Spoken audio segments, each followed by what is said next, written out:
Hello friends, कैसे हैं सब आप लोग। आज की इस वीडियो में मैं आपके साथ एक यूनिक सी रेसिपी शेयर करने वाली हूँ। ये हैं आलू के कबाब। आज मैं आपको आलू के कबाब बनाना सिखाऊंगी, वो भी सिर्फ 10 मिनट में। 10 मिनट में ये मज़ेदार कबाब रेडी हो जाते हैं। इसके लिए हमें चाहिए आलू, बॉयल आलू। जिस तरह आप आलू की टिक्कियों के लिए बनाते हैं, इसी तरह आप आलू बॉयल कर लें, उसमें पुदीना डाल दें, चंद पत्ते, उसके बाद नमक, मिर्च और ज़ीरा, जो भी मसाले आप अपनी पसंद के मुताबिक डालते हैं वो डाल दें। इसके बाद हमें बैटर बनाने के लिए चाहिए थोड़ा सा बेसन और मैदा। बेसन और मैदा आप लोग घोल के पतला सा अमेज़ा बना लें, बैटर बना लें।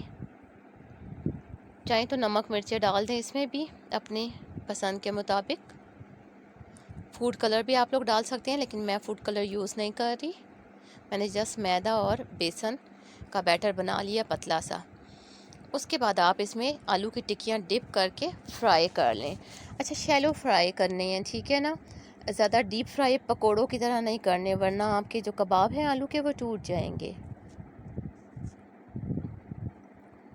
इन कबाबों को आप ज़्यादा स्पाइसी मत बनाएं, क्योंकि अगर आप स्पाइसी बनाएंगे तो फिर चाय के साथ ये मज़ा नहीं देंगे। अगर आप कम मसाले के साथ बनाएंगे तो चाय के साथ भी ये मज़ा देंगे। और इसके अलावा आप बच्चों के लंच में भी ये डाल सकते हैं, बड़े भी इसे लंच में ले जा सकते हैं। इजीली 10 मिनट में तैयार हो जाते हैं। देखिए, मैंने फ्राई कर लिए आलू के कबाब। अब जो बाकी बचे थे वो भी फ्राई कर लिए हैं। इस तरह आप लोगों ने थोड़े से घी में इसको फ्राई करना है, ठीक है ना। आंच जो है वो ज़्यादा तेज़ नहीं होनी चाहिए, वरना कबाब अंदर से कच्चे रह जाएंगे और जल जाएंगे बाहर से। मीडियम आंच पे आप लोगों ने इसको तलना है। आसान सी रेसिपी है, घर में मौजूद चीज़ों से इजीली बन जाती है। 10 मिनट के अंदर आपके कबाब तैयार होते हैं। कोई गेस्ट आ जाए तो आप फ़ौरन चाय में इसको रख के पेश कर सकते हैं और खाने में भी मज़े के भी लगते हैं। आप इसको केचप और चटनी के साथ भी खा सकते हैं।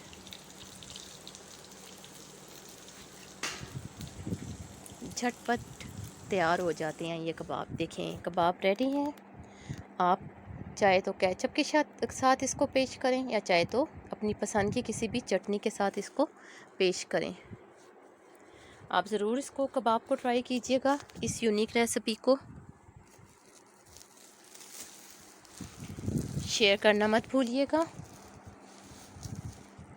उम्मीद है आज की ये वीडियो आपको पसंद आई होगी। Thanks for watching.